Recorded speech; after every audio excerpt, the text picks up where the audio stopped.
Pearson.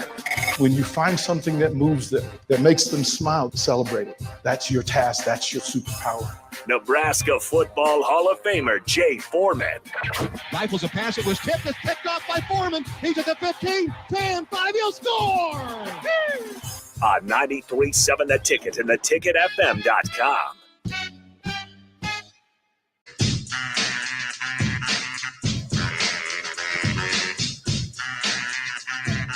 Welcome to it. We're down at Tanner's. We'll be here until 6 o'clock tonight. We're joined by Sean Callahan, Husker Online.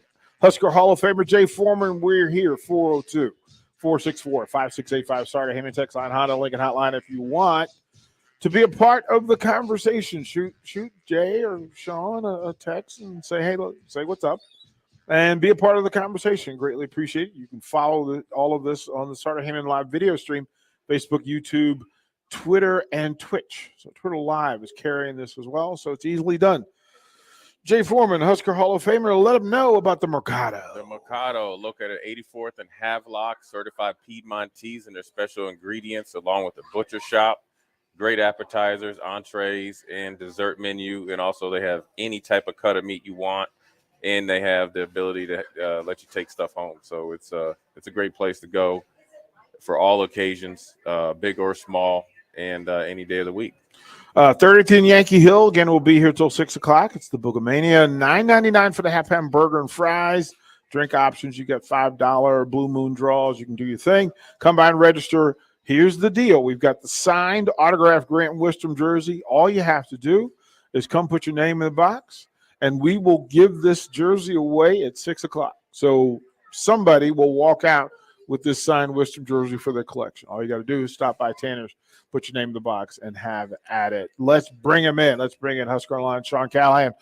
What's up, Sean? How you guys doing? Man, you tell us. You know everything. We came here to hear you. We need to know what you know. Yeah, you got spread the ism, man.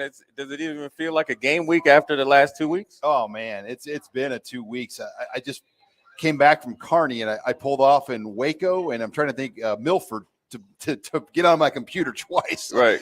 They just made an in-state offer to Caleb Pyfrom, Omaha Central, 2024 offensive lineman, 6'6", 290. His dad played basketball for Creighton back in the late 90s. Levon Pyfrom, dad 6'11". The kid went from 6'3" in March to 6'6". Wow. So that was what I've spent about the last hour doing at truck stops in Milford and in Waco, getting that all figured out. But in summary is they're really recruiting hard. I mean, I think when these type of things happen, it can go one of two ways. They can just kind of shut down the recruiting operation, right? But you're seeing quite an urgency from Mickey Joseph and these guys. And that's a pretty aggressive offer. That was his first offer for this kid by anybody, but Nebraska had seen him 3 times and put an offer into Caleb Pyfrom. Does he play basketball? Yes. That lets you know a little bit more. That's bigger than just him recruiting or his recruitment. It's a change in the philosophy when you think about Zach Wiegert was a basketball player. The best offensive linemen are guys that can play basketball. And his dad was an overseas player. And, we were watching the camp in June, and his dad goes, I don't know, I didn't play football, but he goes, look at his feet. And he's talking about his son. He goes, look at the other guy's feet. Right. And you could see he moves. He started for a Class A power team. Omaha Central's they're a good basketball team. So that's good to be first of all, in recruiting, if you're, sometimes if you're not first, you're last, even if you're second or third. And the first one, your first impression is the lasting impression. My feeling is, and I want to get your feeling is with the coaching staff, with the guidance of obviously Mickey Joseph being the head coach now, continue to operate as such. I think that's a good indication of who they are as people and coaches, but then also they're matching their words with their actions. And so I think that's also bodes well for local coaches and obviously wherever they went recruiting. What do you feel about that? Yeah, no doubt. Mickey really, really wants the in-state guys. And I think he saw maybe a blind spot in some of the in-state recruiting, and in his own way, he got involved without stepping on toes. And it's like, hey, I recognize a few areas that I could help. Right. And he got going with it. So I thought that was interesting just to see how he got involved at Bellevue West, how he got involved at Omaha North. He's at Omaha Central. He's helping out at Lincoln East. He's helping out at Lincoln High. Because there's, you talk about this year alone, there's 10 Power 5 kids in the state for 2023. That's a lot for just Barrett Ruud to handle. I mean, for anybody to handle. Plus, depending on what happens, it doesn't matter. You still have Nebraska ties, even if you have another residence of job. And so it's still recruiting is recruiting. It's just kind of just whatever shirt you wear. It's the days of seeing Dan Young and Ron Brown 20 years straight going into high school is probably over. Yeah. And so they understand the business, but it's good that Mickey is pushing them towards not quote unquote shutting it down. Not that any of them would, but sometimes subconsciously you could be operating on a different wavelength. It's good when the guy in front of the room is in there grinding with you. Now, if they were to lose to Indiana and Rutgers and Purdue, well, yeah, that might change the thing. Well, are they going to be in that point in November? Right. I mean, that's the tough question. But I think right now they've taken on the approach like, hey, we're trying to run this even more intense than it was before, and trying to keep our commits committed and go out and make some new offers. And that's a different approach. I mean, we've never been in this situation either, where a coach got fired in September. Yeah. So and how has this affected, I guess official visits? Now how does that? Is there a rule since there's an interim coach versus a regular coach?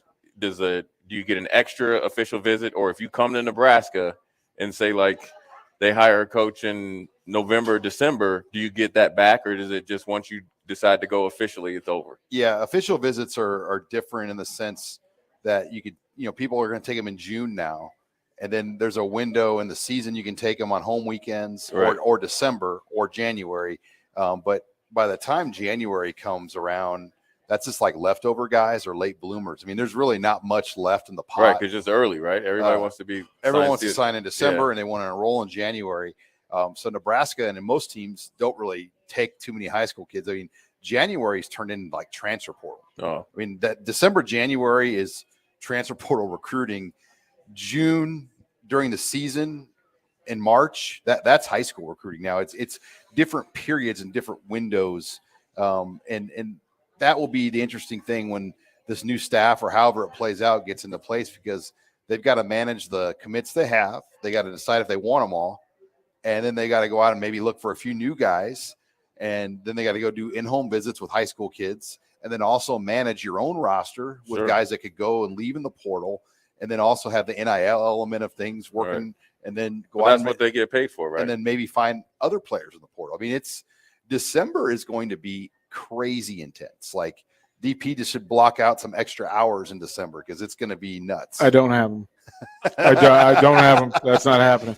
It's not happening. So with the recruiting of the big man, is this a change in philosophy or focus or priority now, purposefully getting some additional guys up front on either sides of the ball? Now he's the fourth in-state lineman. I mean, they got 3 committed from the in-state for this year. Okay. And Caleb Pyfrom's at least offered. So they're making a priority, I think, to get local linemen. But Pyfrom, is a different breed or build. I mean, basketball player kid that thought he was a basketball player. Then he grew into 6'6", 290. He went from 6'3" to 6'6" from March to now. Okay. And Nebraska measured him at that height in March to now. So he's really developed and grown into a prospect. And he's got that basketball footwork and that mentality of a hooper that I think they like. And Mickey really likes that. And you've watched this offensive line, guys. There's not a lot of movement going there on the edge right now in terms of athletic guys getting out and playing. And he's played against Maverick Noonan, Tyson Terry, and he's held his own against the best lineman in the state here the first month of the season. What do you think? I guess the assumption is, as far as like high school linemen, I'm not sure, how many recruits could they do? Is their mindset? I know my mindset was like, man, I'm coming in and starting as a freshman. Do you hear a lot of guys thinking like, oh, I could come to Nebraska regardless of who the coach is and make an impact, just based on what they've seen from some of the past year's offensive line play? Lineman is different though, like, because you look at Prohaska. He started as a true freshman. Corcoran started as a true freshman, at least a couple of games. But is that a good thing? I mean, are you rolling the dice, putting a true freshman on the field in the Big Ten? Now, at the same time, most of these guys are great getting there in January, so you get them for a spring to develop a little earlier. Right. But it is a complete roll of the dice. You would really like your program to be not in a position to have to play freshman anywhere, unless it's an elite guy like AJ Allen that, you're like, we got to play. We can figure this out. Yeah. But there aren't a lot of, I'd be curious just in the Big Ten West, like how many true freshmen are playing before AJ Allen got hurt, even played at the level of snaps AJ Allen played. I mean, it's rare in this conference, right? Because it is a grown man's division. I mean, Iowa and Wisconsin and Minnesota. I mean, shoot, Tanner Morgan is 32 and 11 or something as a quarterback, right? And he's played there since 2017. Yeah. And so you're talking about a league of guys of that age and putting a high school kid in, it's a big jump. But hadn't that been kind of the identifier for Nebraska that you've got to give Houseman 80 snaps in any game? You're putting yourself at a real tough spot. AJ Allen getting to work before his injury. Isn't that kind of an identifier that the program needs to elevate its level of talent? Yeah, no question. I mean, you look at the inside linebacker, and Jay could speak on this too. I mean, they brought in a lot of young guys, and they've kind of struck out, or guys have gotten hurt. Reimer's a walk-on, and they hit. He was a surprise how fast he rose, and they played him. Henrich is what they thought.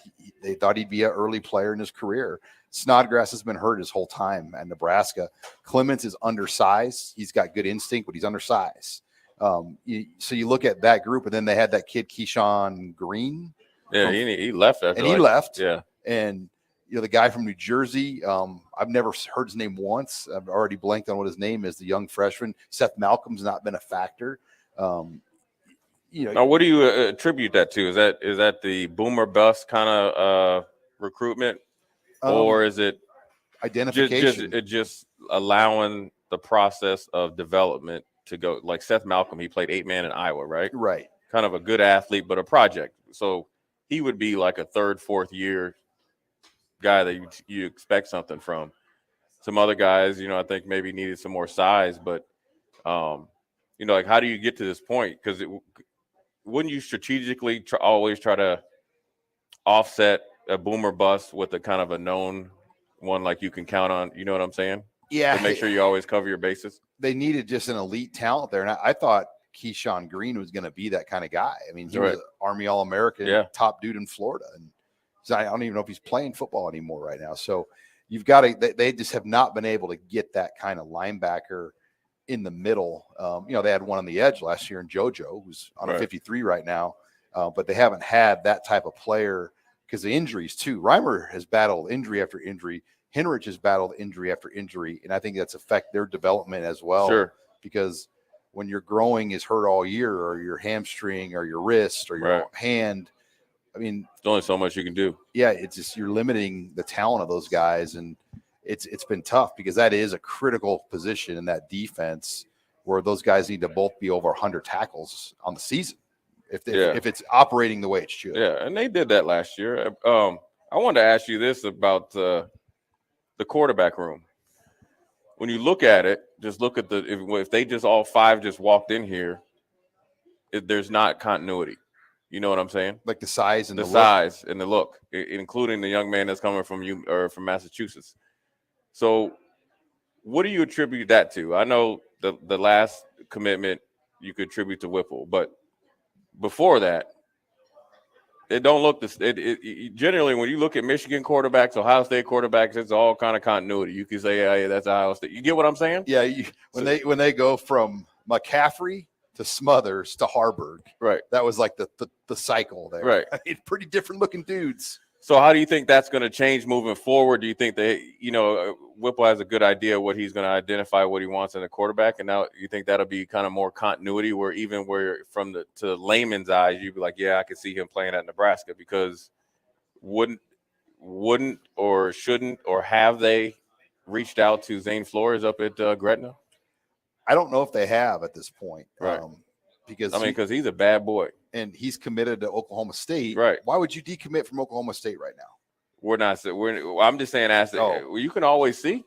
No, there were 4 quarterbacks that could drive to Lincoln that are going Power 5 right now. Zane Flores, J.J. Cole in Des Moines, Avery Johnson in Wichita, and then there's a kid in Pierre, South Dakota that turned down Wisconsin to go to Washington. And they passed on those guys to go with a kid from outstate Massachusetts. That's 5'10". So you're right. I mean, but Whipple really, really felt comfortable with this guy. So it's an interesting dynamic. And that's one where you would have thought at the time that Scott would have put his foot down and said, look, we're taking a local guy. Like, they had an inside track with J.J. Cole. I know his dad played at Iowa State. He's going to Iowa State. But the Fultz family and the Cole family are like this. And I do think they had a legitimate chance from the conversations I've had with the Fultz, Gerald Fultz, to get J.J. Cole, the MVP of the Elite 11. But it moved so quickly with Watson. And Bill Bush had Avery Johnson on the hook to come up here for a visit. Then Watson committed before the visit happened. So they had opportunities. Nash Hutmacher's connected to that kid from South Dakota going to Washington. They were trying to tee him up for Nebraska. They passed on him. And everybody under the sun except Nebraska said, recruit Zane Flores. And Nebraska was the only people that weren't on board with it, evidently, because everybody else you talked to wanted Zane Flores to have an opportunity at Nebraska. Right. Sean, how does that play out, though? I mean, ultimately, somebody's got to be in control. It's somebody's decision, right?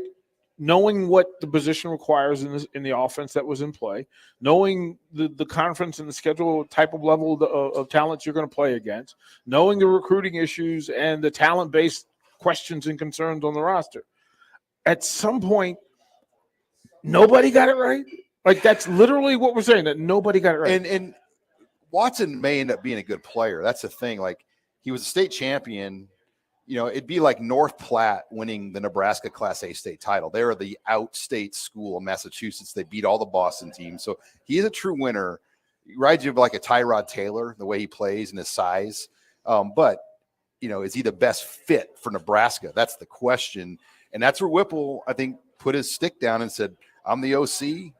It's my offense right now. This is the guy I want. And and he won. Clearly, obviously, he won that argument as the offensive coordinator over everybody else, when you had Bill Bush going after Avery Johnson and you had other people wanting the South Dakota guy, and you had a lot of people talking about J.J. Cole, and obviously everybody in Nebraska talking about Zane Flores. So I've never seen 4 quarterbacks that close to Nebraska that are Power 5 level, and to pass on all 4 of them is an interesting approach.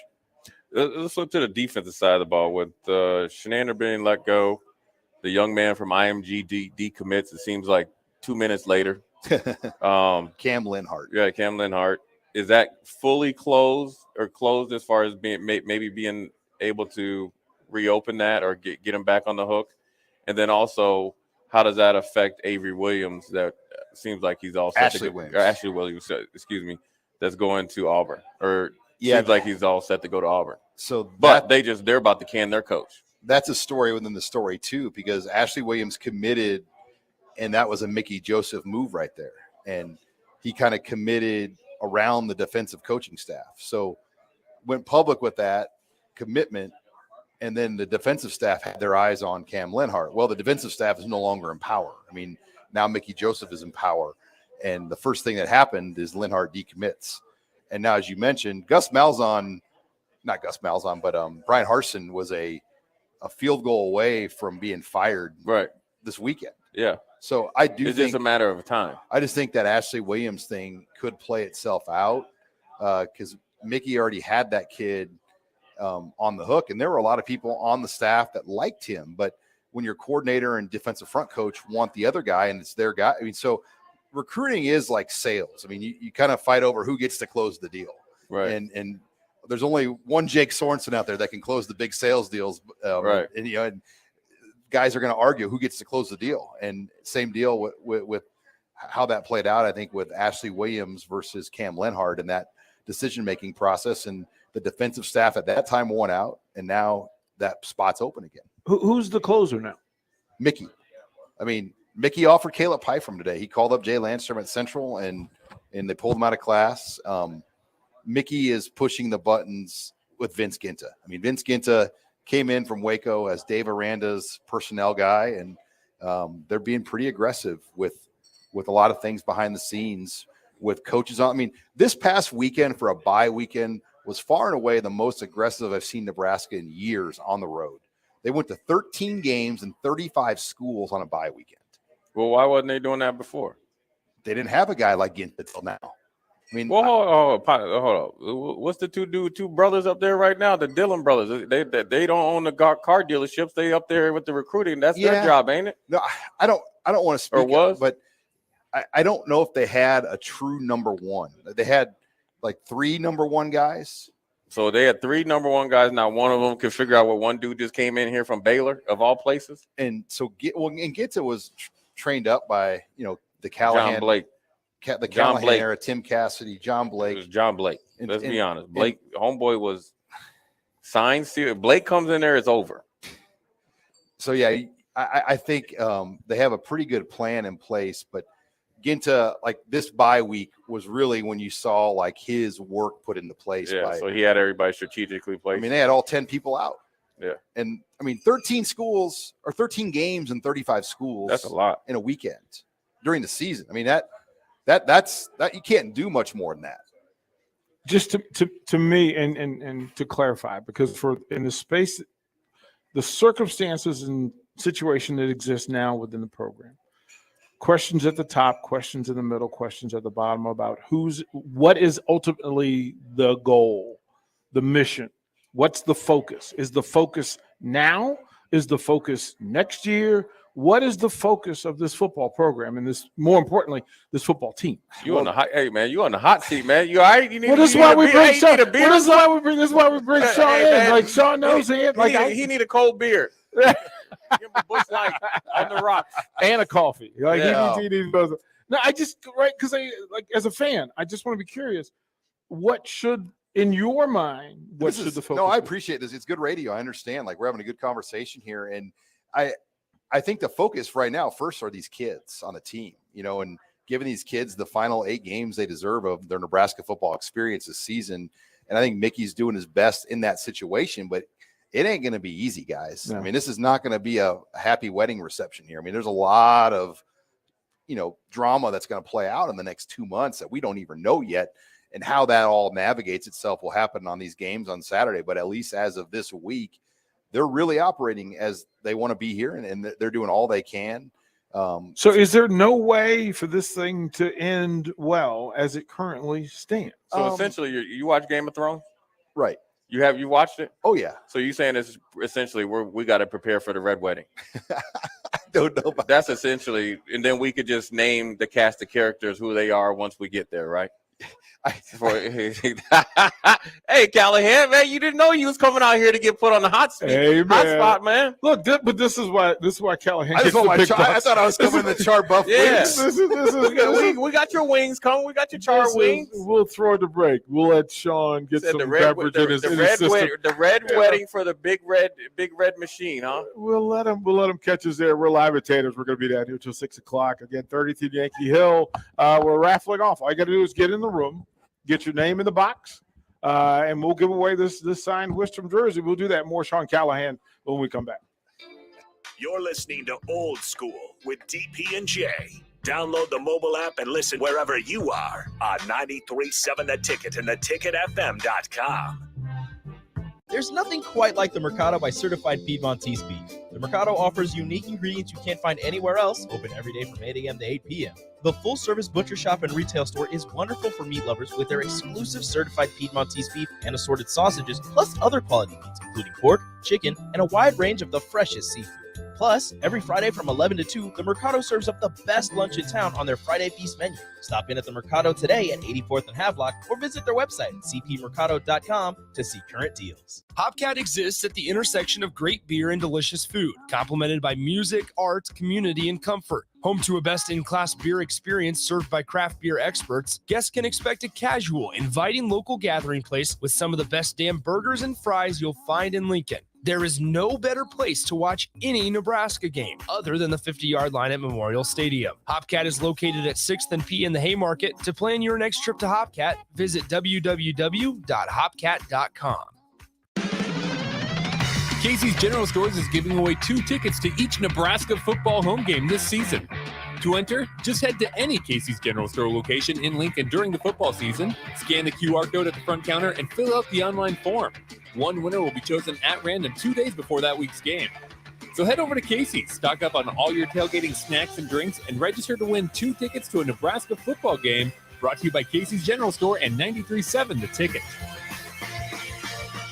People first is more than a nice sentiment. At American Senior Benefits, it's the mission. If you're ready for a career where you can truly put your customers' needs ahead of everything else, this is for you. American Senior Benefits is one of the leading senior market insurance product distributors in the country, and they're looking for high-energy applicants with strong communication skills. Enjoy on-the-job training, a fun work environment, and unlimited income potential. Visit asbmidwest.com to learn more. American Senior Benefits. It's tailgate season. Why would you bounce around from place to place for all your beverage needs when you could have it all in one place? Wine, Beer, and Spirits has everything for your parties with their 3 locations in Lincoln, Grand Island, and Omaha. It's the largest liquor store in the state, and here's the best part. You can get a drink from their bar and walk around with it as you shop for all your tailgate necessities. Locally owned and operated, it's Wine, Beer, and Spirits on North 27th Street in Lincoln.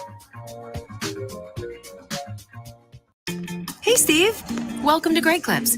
Great Clips asks, what's the difference between good and great? Come on back and have a seat. Good asks you what haircut you'd like. I have all your details from last time. Would you like the same haircut today? Great already knows. With Clip Notes, we save your haircut details so you can get the same thing as last time, every time. Download our online check-in app today. Great Clips. It's gonna be great. Keep your tailgate cool with the dazzling hot deal from Sartor Heyman Jewelers. Get a free Yeti cooler with your purchase of only $1,500 or more. Take advantage of interest-free financing with no money down. Sartor Heyman has gorgeous jewelry in every price range, so buy her the diamonds she's been dreaming of and get instantly rewarded with a Yeti cooler for free. Offer ends soon, so hurry in and snatch up this cool jewelry deal. Sartor Heyman Jewelers, a Nebraska tradition since 1905. It's time again for Lincoln's Best Oktoberfest, the 7th annual Piedmont Oktoberfest, October 8th from 5 to 11 p.m. Enjoy dozens of beers, amazing local food, live music, costume contests, stein holding contests, yodeling, and more, with tickets starting at only $33. Live music by the B Street Band, provided by Aloe Fiber, and safe rides home, provided by Z-Trip and the Nebraska Department of Transportation Highway Safety Office. Get your tickets today at the shops@piedmont.com. Use promo code THETICKET to receive 10% off your complete order. It's the Piedmont Oktoberfest, the shops@piedmont.com. Tune in to the Teammates Mentoring Hour each Wednesday from 6 to 7 p.m. on 93.7 The Ticket. Hear stories from the program started by Tom and Nancy Osborne and how it's changed mentors and mentees' lives and how you can be involved. The Teammates Mentoring Hour, Wednesday nights from 6 to 7 o'clock on 93.7 The Ticket and theticketfm.com. Finally, a good reason to have a smart house. Just say, Alexa, play 93.7 The Ticket, and we'll magically start playing. How's it work? Nobody knows. Don't ask questions. Back to old school with DP and J on 93.7 The Ticket and theticketfm.com.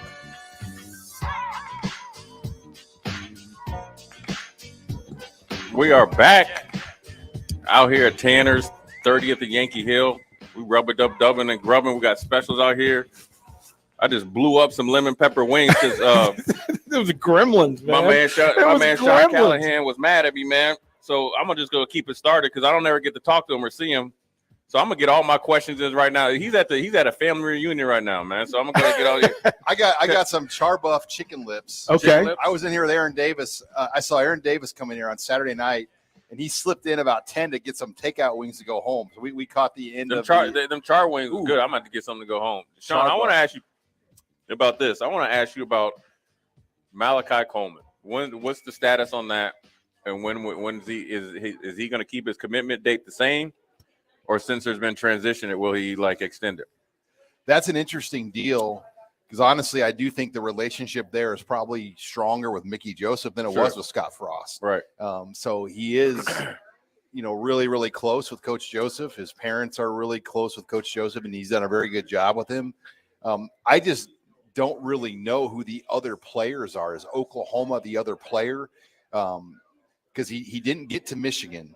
I don't believe he's been to USC. I know he's been out to Oregon, but his ranking alone, people are going to keep him high no matter what.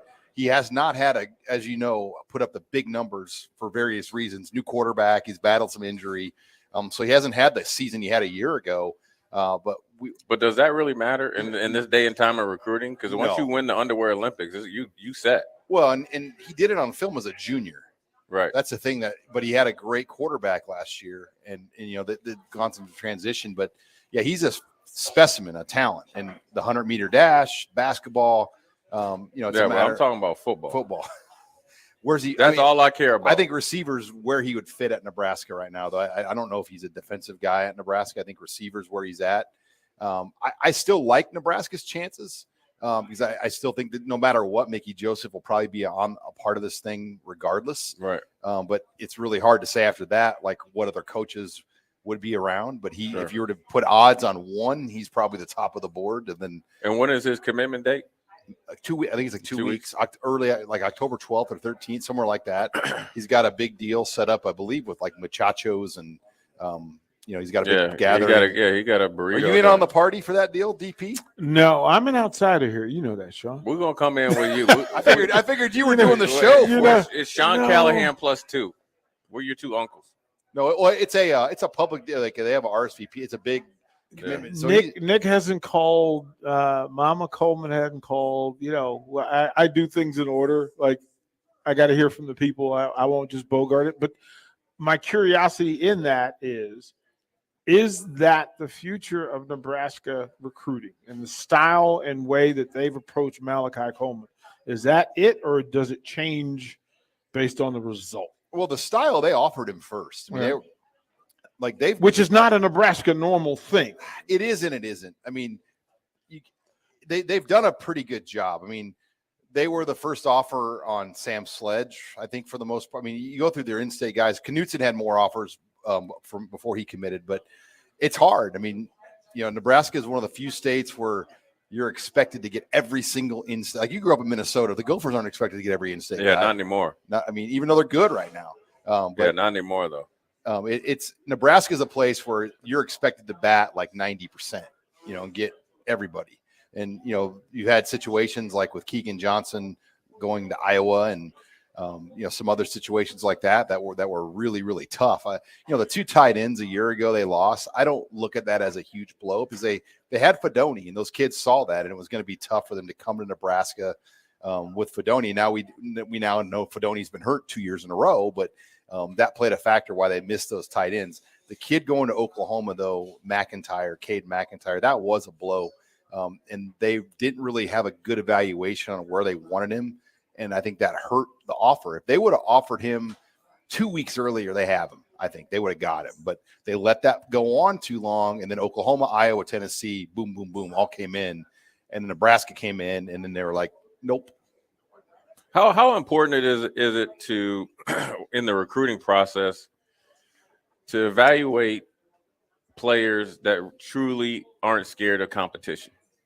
Because the thing that rang true to me that you just said is that the 2 other tight ends worried about what Fedoni doing. Mm-hmm. You get what I'm saying? And I don't know if they said that, but kids look at that.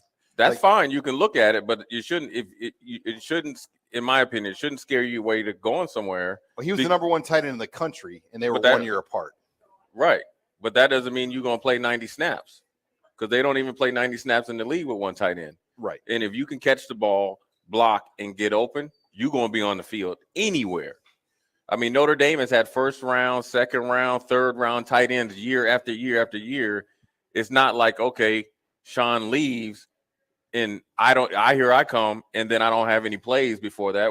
I mean, do you sense players are, I wouldn't say scared of competition, but they like the easy way? Well, yeah, it's the model of our youth sports now. I mean, you look at people move around teams and high schools to find the path of least resistance to build their own personal resume the way they want to go. And, like when you grew up in Lincoln in the 90s and the 80s and the 2000s, and you went to Lincoln Southeast and only 5 sophomores probably suited up on the varsity, like you had to really earn your, you had to be like a Barrett Ruud type guy to be on a varsity as a sophomore there. And now like every kid in the city probably suits up varsity as a sophomore. It's just a different era of sports and competition.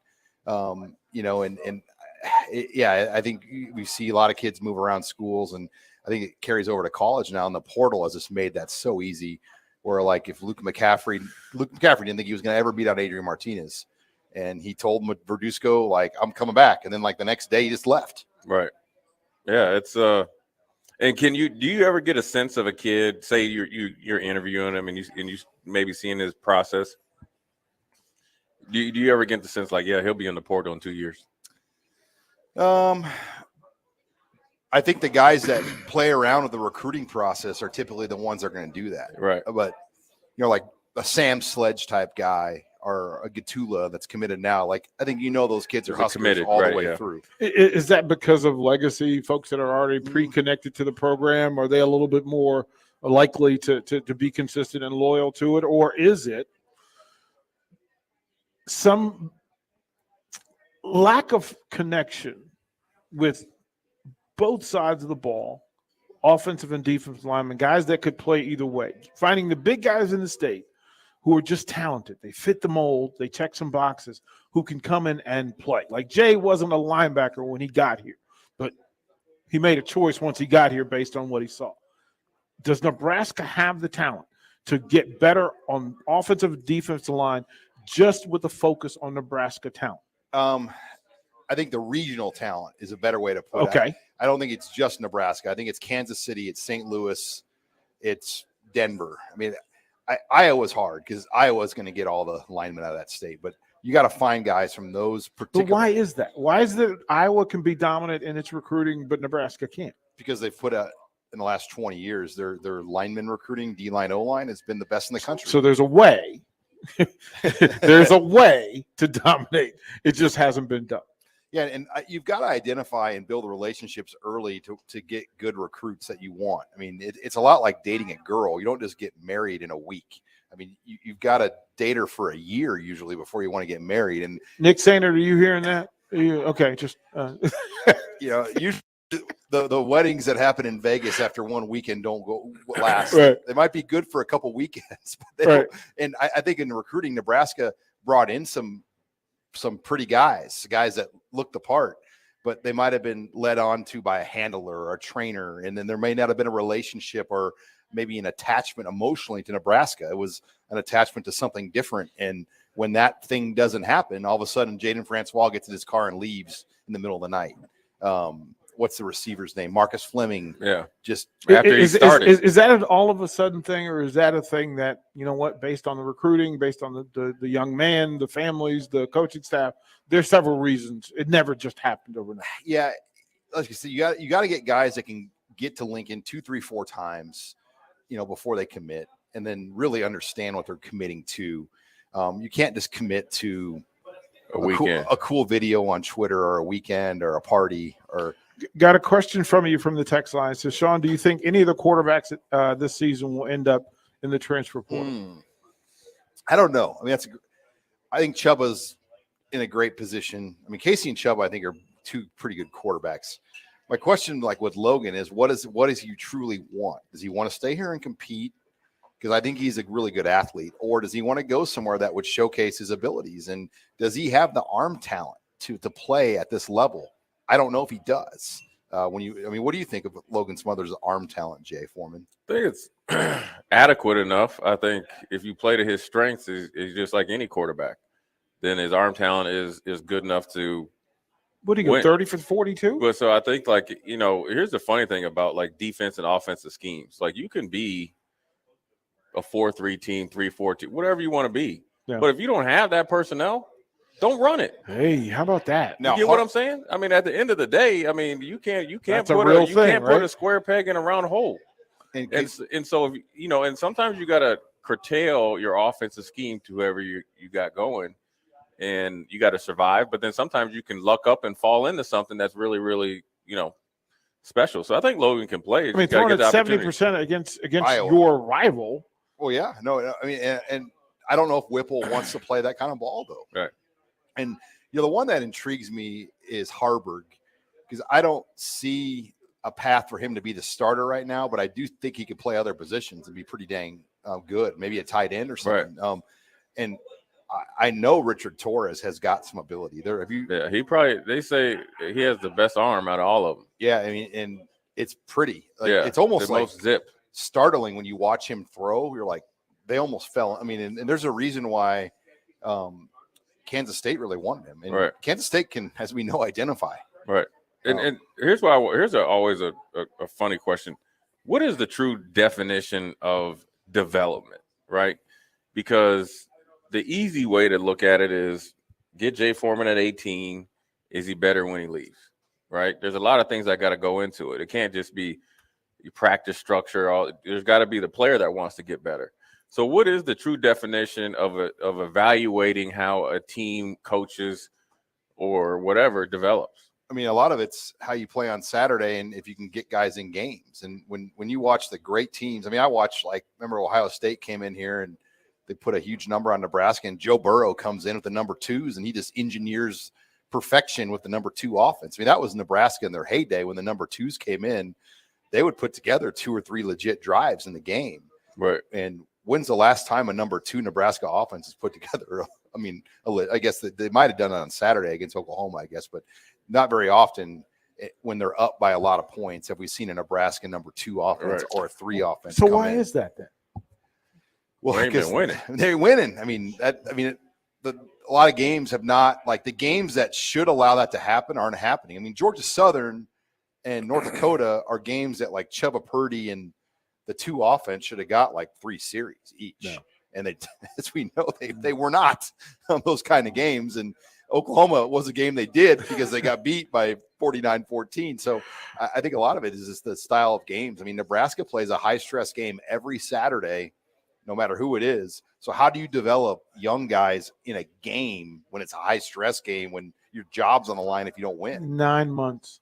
9 months. There's 9 months to develop that. There's a way. I still need game reps. So. I know what you need is when you have 9 months of a young man that you can coach and teach up, give him all the install work that's done, learning his temperament, learning his skill set, learning his weaknesses and his strengths, matching that stuff up, and then putting him in competition during the 9 months. You can't ask somebody to compete in the 3 months after if you haven't competed in the 9 months.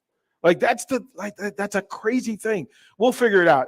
From the text line, Malachi's commitment date is October 22nd, 5 o'clock at Lincoln East High School. That's the bye weekend for Nebraska. Open to the public. There it is. And of course, DP is invited. Jay, let me finish it. Open to the public, and of course, DP is invited. Signed, Mama Coleman. Miranda. Tell her we're gonna win the bye week. She works out across the street with me at Orange Theory. Yeah. She must have just ask her if she's got back from Orange Theory. Yeah, see, so we're gonna win that bye week. Yeah. we better. Malachi Coleman. We better. Again, we're down here at Tanner's. Committed for him. 30th and Yankee Hill. He gets some muchachos there too. The signed, have all the muchachos you want from me. The signed Wisdom jersey. All you got to do is put your name in the box. Somebody is going to walk out of here with that signed jersey at 6 o'clock today. More from Tanner's when we come back. Watch Old School live on Facebook, YouTube, or Twitch. Old School with DP and J on 93.7 The Ticket and theticketfm.com. The faculty and staff of Wilbur-Clatonia School District reminding us the fall school semester is well underway. Keep young students out of harm's way by driving with caution and without your cell phone. Property damage is one thing, but too many people are physically injured by distracted or speeding drivers. Slow down around schools and stop while students board or exit buses. The faculty and staff of Wilbur-Clatonia School District working tirelessly for student and family safety. Learn more online at wilbur-clatonia.org or call 402-821-2266. An entire week celebrating Lincoln's Craft Brewers is just around the corner. September 26th through October 2nd is Lincoln Craft Brew Week. Head to lincoln.org/beer tour for a complete schedule of events at your favorite local establishments. Brought to you by the Lincoln Convention and Visitors Bureau. The weather in Nebraska is unpredictable every day, and that's no fun when you're trying to golf. Double Eagle Golf in West Lincoln is now open to let you play in perfect indoor conditions daily. Double Eagle Golf has 5 simulator bays to hit in, by far the most in Lincoln. and has a fully stocked bar with beers and cocktails for you to enjoy while you play. Double Eagle Golf is open each weekday from 7 a.m. to 10 p.m., so you can start the day there, take a client over lunch, or end the night with friends. Check out Double Eagle Golf today inside the Kinetic Sports Complex on West O Street. You're getting lots of steps in this fall between going to football and volleyball games. Are your shoes getting worn out? For the rest of September, when you stop by Brown Shoe Fit, you can take an additional 20% off the men's clearance rack sale price. The clearance rack has your favorite brands like Brooks, New Balance, Clarks, and more. Hurry in for the best selection in your size. The sale ends September 30th, so hurry in now for 20% off all shoes on the men's clearance rack at Brown Shoe Fit, just south of 66th and Q in Lincoln.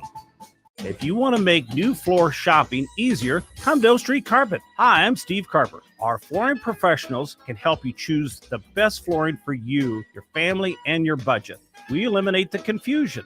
Even better, you'll be enjoying your new flooring much sooner. No 6 or 8 week waits. We'll install right away and save you money on installation. Floor shopping made easy every day at O Street Carpet. O Street Carpet. 1732 O Street. Family owned and operated. Always the best value.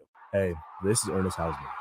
As a linebacker from Nebraska, I know how important it is to have a strong defense and a great playbook. If you are looking for a solid team to have your back, check out my friends at Burke Brown Law. Burke and Jackson will work with you to create an individualized strategy to bolster your defense. Hi, this is Burke. Give us a call at 402-606-1441. With locations in Lincoln and Columbus, we're ready to tackle your needs. Find us online at burkebrownlaw.com. There's a lot of realtors in Lincoln, but don't get overwhelmed by all the names. Ben Bleicher with Professional Realtor Group at Berkshire Hathaway Ambassador Real Estate is your go-to option when buying or selling residential and commercial property. Ben's team offers unbeatable customer service and promises to make the buying and selling process as stress-free as possible. Call Ben today at 402-419-6309 for all your real estate needs. Ben Bleicher with Professional Realty Group at Berkshire Hathaway Ambassador Real Estate. No pressure, just professionalism. At Venue Catering and Events, we offer two of the most historic ballrooms in Lincoln. The Jasmine Room, located in the historic Grand Manse in the heart of downtown, featuring a beautiful built-in antique bar, spacious patio, and soaring skylit ceilings. The Scottish Rite Ballroom, located just 2 blocks from the state's capital, boasts intricate hand-carved columns, rich dark wood floors, and lavish chandeliers. The perfect venues to host your wedding, corporate event, or much more. For availability and more information, call us at 402-603-6483. Hi, this is Kurt, your shop manager at A1 Automotive here in downtown Lincoln. My promise to you is this: you won't find another automotive repair facility that genuinely cares about you and your vehicle. Our service is outstanding and our customer service is better. Please give me a call for all your automotive repair questions and needs. Call me at 402-477-4660. We were built on small town values, and that shows in how we treat others. A1 Automotive, always honest answers. Gaina Trucking is hiring CDL Class A and B drivers. Gaina Trucking guarantees a 40-hour work week year-round, and their strong team culture makes it not a job, but a career. Gaina Trucking offers health, vision, and dental insurance, 401k with company match, an employee assistance program, and other bonus programs. Build a better career today with great team culture at Gaina Trucking. Learn more and apply today at GainaTrucking.com. In every office, there's 2 types of people. There are those who bring in bagels and those who eat the bagels that someone else brought in. Everybody likes the first person. Be that first person. Weekday mornings at 7:30, you have a chance to win a business box of bagels from Bagels & Joe. All you have to do is shut up, Sipple. 2 questions for you, 2 for Sip. Win and the bagels are yours. Lose, well, you don't want to lose. You lost Monday, you lost Wednesday, you're a loser. Shut up, Sipple. Weekday mornings at 7:30, brought to you by Bagels & Joe. This is Old School on 93.7 The Ticket and theticketfm.com.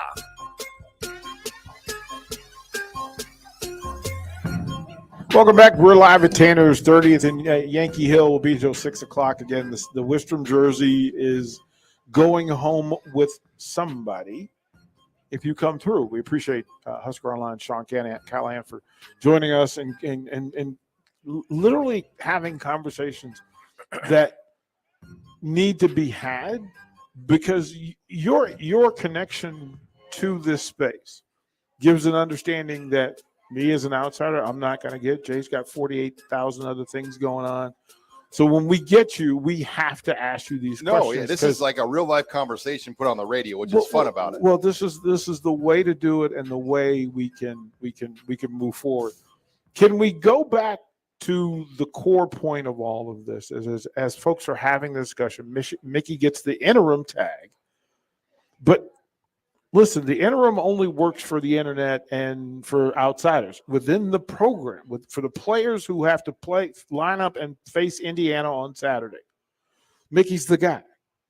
And if Saturday's game against Indiana matters, if a win against Indiana matters, how unfair is it to put that attention and energy towards anything else? I think a win just would do so much, period. I mean, think about what a win right. What a win did last year over Northwestern. All of a sudden, like, we thought Nebraska was turning it back around as a program because they looked so good against Northwestern. And then the next week they had Michigan on the ropes, probably could have won that game. So at least win in overtime. Like one win, like over Indiana, where it looks like what it should look like. Right. All of a sudden the conversation would change. Okay. Then you go out Friday night to Rutgers, and we're going to be back here, I believe, next Wednesday. That conversation here next Wednesday at Tanner's will be really interesting, depending on how this game goes for Mickey. Because the Oklahoma game, I think we all knew that was a tall order. Well, then you find out that Whipple was not he was away from the team for a few days for a personal reason, so they didn't have like their entire offensive stuff structured in on top of Frost being fired. And then Shenander probably knew he was in a rough spot.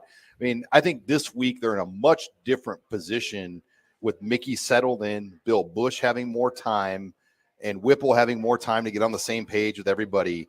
Right. And we'll see what that looks like now. Yeah, I try to be clear about distance between this microphone and practice with the things that happen in that space.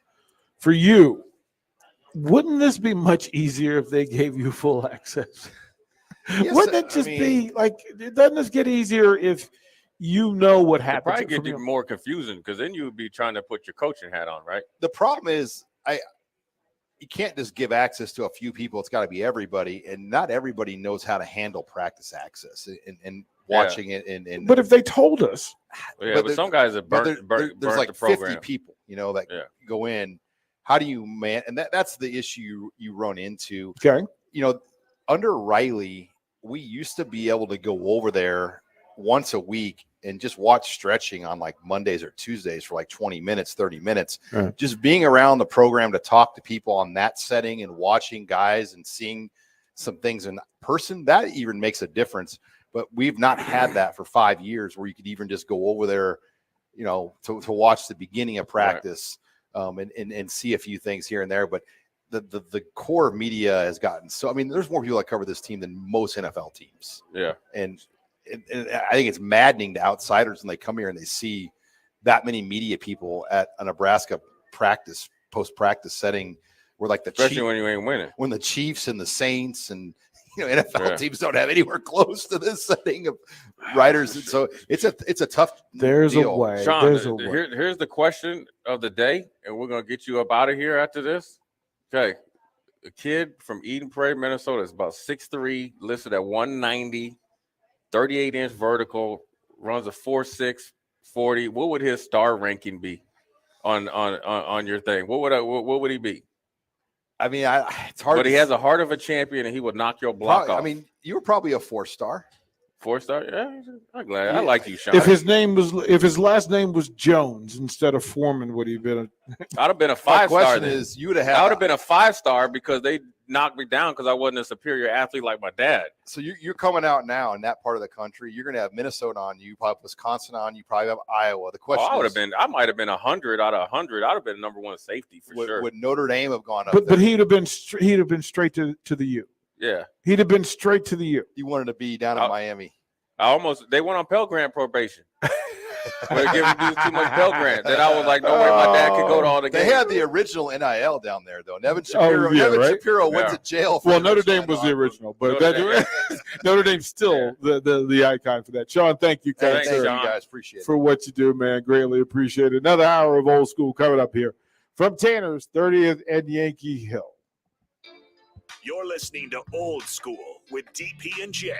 Download the mobile app and listen wherever you are on 93.7 The Ticket and theticketfm.com. There's nothing quite like the Mercado by Certified Piedmontese beef. The Mercado offers unique ingredients you can't find anywhere else, open every day from 8 a.m. to 8 p.m. The full-service butcher shop and retail store is wonderful for meat lovers with their exclusive certified Piedmontese beef and assorted sausages, plus other quality meats, including pork, chicken, and a wide range of the freshest seafood. Plus, every Friday from 11 to 2, the Mercado serves up the best lunch in town on their Friday Feast menu. Stop in at the Mercado today at 84th and Havelock or visit their website at cpmercado.com to see current deals. Casey's General Stores is giving away 2 tickets to each Nebraska football home game this season. To enter, just head to any Casey's General Store location in Lincoln during the football season, scan the QR code at the front counter, and fill out the online form. One winner will be chosen at random 2 days before that week's game. So head over to Casey's, stock up on all your tailgating snacks and drinks, and register to win 2 tickets to a Nebraska football game, brought to you by Casey's General Store and 93.7 The Ticket. Another packed fall sports season means it's time to get to N Street Drive-In to fill up on all your beverage needs. Right now, they have tons of Oktoberfest beers, and you could check out their Odell Brewing, Imperium Brewing, and Sam Adams selections as their beers of the month. Also, make sure to download the new N Street Drive-In app to order online and to set up delivery right to your front door. And don't forget their top-notch crowler fill system. N Street Drive-In, your one-stop beverage stop at 1801 O Street. Start your Sundays off right with Jeff and Nicole Essink on Fitness Fanatics. Jeff and Nicole discuss health and wellness, how to achieve fitness goals, and more through the life of gym owners and gym goers. It's Fitness Fanatics from 9 to 11 a.m. on Sundays on 93.7 The Ticket and theticketfm.com. From selling a home to even building one, you're doing a lot and need a lender who can help you do it. Like Jennifer Peters of Security First Bank. There are a lot of ways we can work to find the best fit for your situation. Let me help you explore your options. Mortgage lending from Security First Bank. We're the bank. Member FDIC, Equal Housing Lender, NMLS 505011 and 616194. Hey, this is Ernest Hausman. As a linebacker from Nebraska, I know how important it is to have a strong defense and a great playbook. If you are looking for a solid team to have your back, check out my friends at Burke Brown Law. Burke and Jackson will work with you to create an individualized strategy to bolster your defense. Hi, this is Burke. Give us a call at 402-606-1441. With locations in Lincoln and Columbus, we're ready to tackle your needs. Find us online at burkebrownlaw.com. How's Wingstop sound? Crispy, juicy classic wings. Made to order, cooked to perfection. And sauced and tossed in those 11 soul-satisfying flavors. Paired with hand-cut seasoned fries, house-made honey mustard, blue cheese, or signature Wingstop ranch. And, of course, spicy Cajun fried corn. I think you've heard enough. Get your flavor delivered at wingstop.com. Tune in to the Teammates Mentoring Hour each Wednesday from 6 to 7 p.m. on 93.7 The Ticket. Hear stories from the program started by Tom and Nancy Osborne and how it's changed mentors and mentees' lives and how you can be involved. The Teammates Mentoring Hour, Wednesday nights from 6 to 7 o'clock on 93.7 The Ticket and theticketfm.com. 93.7 The Ticket, Fox, KFXL weather. Brought to you by Bryant Air Conditioning, Heating, Electrical, and Plumbing. Sunny skies, but slightly cooler temps here for our Wednesday. We'll top out near 71. Southeast winds a little breezy at around 15. Mainly clear tonight, a low dropping down to around 46. We'll see a bit of a bounce back in temps tomorrow. South winds could gust over 20, but an afternoon high of 76. I'm meteorologist Tim Wright for 93.7 The Ticket and theticketfm.com. When you're high, you feel different. You think different, you talk different, you draw different, you listen to music different, but you probably knew that. Problem is, you also drive different, and not in a good way. That's why driving high is illegal everywhere. So if you're high, just don't drive. Make a plan to get a sober ride. Because if you feel different, you drive different. Brought to you by NHTSA and the Ad Council. This is Lincoln's home for sports talk on the FM dial. Also online at theticketfm.com. On the internet. KNTK FM Firth, 93.7 The Ticket. Coming at you live from the heart of Lincoln, America. This is Old School, sponsored by the Mercado by Certified Piedmontese. Broadcasting veteran Derek Pearson. When you find something that moves them, that makes them smile, celebrate it. That's your task. That's your superpower. Nebraska Football Hall of Famer Jay Foreman. Rifles a pass. It was tipped. It's picked off by Foreman. He's at the 15, 10, 5. He'll score! On 93.7 The Ticket and theticketfm.com.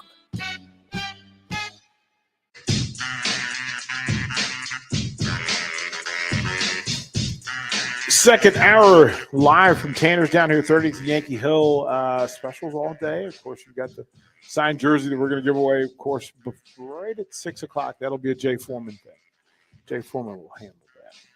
Hey, I got to do what I got to do. He'll make that decision. What, 5:30, I need to head back to the station. Oh, yeah, that's right. Is Nick or Jake stepping in? Yeah, you're going to have what? battle. You know what? Yeah, bring Jake up in here. Yeah. So I can give him his little excitement, give him his flowers. He needs his moment. He needs his moment. He deserves his moment. Fan, you know, Dolphins fan, they can't. They have shown the ability to have the inability to handle success. So we're going to give him his little due. Unless they're a Dolphins fan and my age, they have never had anything to celebrate. But you got to give Jake. So that's you got to get. Hold on, you got to give Jake credit. He went down to Miami, and somehow he got Dan Marino to give him the double, gun salute. Right. And Jake was taking a picture. I mean, you got to give Jake credit, man. He's a diehard Dolphin fan. I have a friend of mine in every sports team that he likes is the most popular. He likes the Yankees, he likes the Patriots, the Cowboys, and all the best teams. Jake is you never come across people that like the Dolphins that like what they like. Yeah, he simply you're likes the closest what he thing to like a Marlins fan. Yeah. Legitimately, he may be the only person in the state of Nebraska. And he likes the Miami Heat, though, right? Well, he deserves that. Yeah. He deserves that. He deserves a little He win. deserves that. A little janky over here. 402-464-5685. Start a Heyman text line, Honda Lincoln hotline. If you want to add to the conversation, hit us with a what's up. We appreciate you. We see you. The Starter Heyman Live video stream, Facebook, YouTube, Twitch, and Twitter Live, so you can see what's going on as we do this thing. Jay Foreman, let them know about the Mercado. The Mercado by Certified Piedmontese at 84th and Havelock. They have their special ingredients, a butcher shop, any cuts of meat you want, sirloins, New York strips, etc. Great appetizer menu, entree menu, and of course dessert. If you want your little sweet tooth taken care of, and then also they have in their butcher shop where you can take stuff home. Even better. We're going to be there tomorrow with On the Block with Strick and Bach at the Mercado tomorrow. What so we we're decided, we are going to be in the building. Are we giving away the Rozier or the Rogers tomorrow? The Rogers is tomorrow. That's Rogers Johnny tomorrow. Rogers is sophisticated just like that. So if people look tomorrow, same deal. And again, the Grant Wistrom is here. I can tell you'd have a pretty good chance. This is the beauty of 4 to 6. 4 to 6, you got to be 4 here. to 6, you got a shot to get the jersey. Right. Not always on post game because it's busy and there's tons of people. But on a Wednesday, 4 to 6, you got a shot. So there's a couple of things in play. I want to go back because there's some texts. We need to shout out some folks who have done their thing. Montre Stearns is down in Lufkin, Texas. Says go Big Red. Steele says a shout out from Seward, Nebraska. Nick Kahneman says go Big Red from San Angelo, Texas. And, of course, the Crypto King hanging out. Shouts to go Big Red as well. From the text line, you guys have been busy. We didn't miss any of this stuff. So Texter says, Jay, we want to thank you for not going to the U. Greatly appreciate it. I thank myself too because I don't think I would have graduated. Yeah, I don't think you would. I don't think you would have. John in Cortland had a couple of things. He says, "What up, DP? Let's just figure all of this out. Too old to understand. Had to earn every minute, every down, every race. Nothing given. Don't show up. Don't roll out. Sit your tail down. Am I too hard? Or are these kids that?" We've talked about it. Yeah, I don't think so. I think like as long as you come from a good place, you're good. I think that the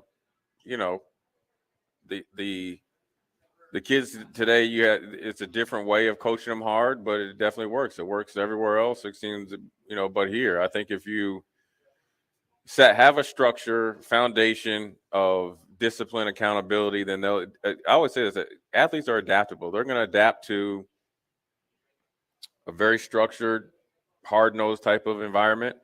Then they will adapt to a very laissez-faire type of environment. That was one of the things that, was a downfall of Mike Riley. It was like, come as you feel like it to practice. And if you can practice however you want, X, Y, and Z, and, so forth and so on. So I think athletes will adapt to it. Now, do you do the Junction Boys or Woody Hayes? No, that's not probably needed right now. But if you have expectations that are set in place and carried out amongst everybody, then you're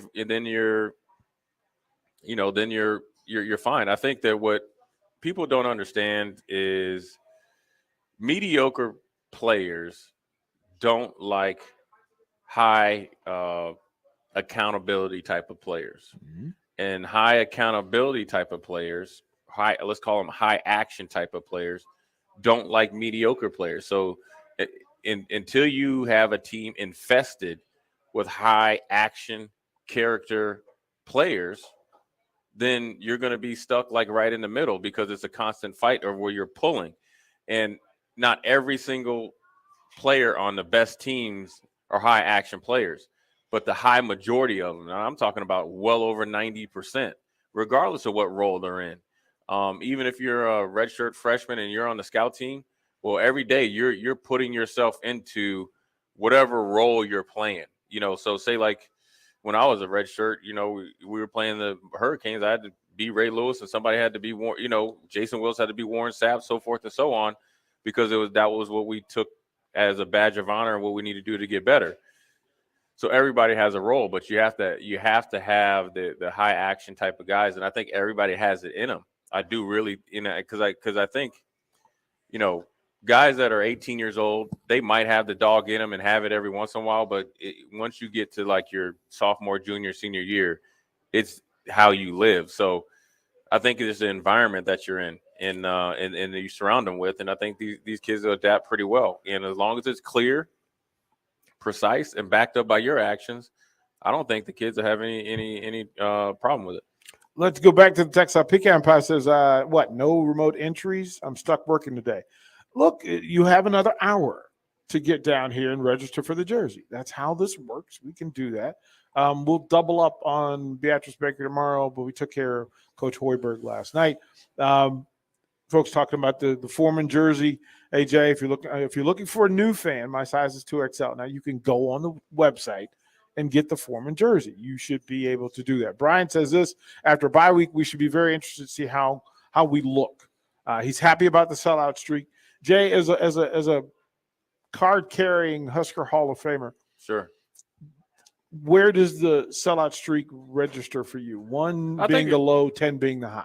I mean, it's high. I think it's something that Nebraska people and the fans definitely should be proud about. Yeah. It's definitely a badge of honor for the university. It's definitely a recruiting tool. Okay. We were talking about, we need better recruits, and this is hey, look, you can go to so-and-so college and play in front of 40, but you're going to come here, and play in front of 90. And then when you start winning, it's going to feel like you're playing in front of 190. And that 90,000 people is going to support you in everything that you do for the rest of your life. So I think it's important. Now, is it something that, we need to be known for only?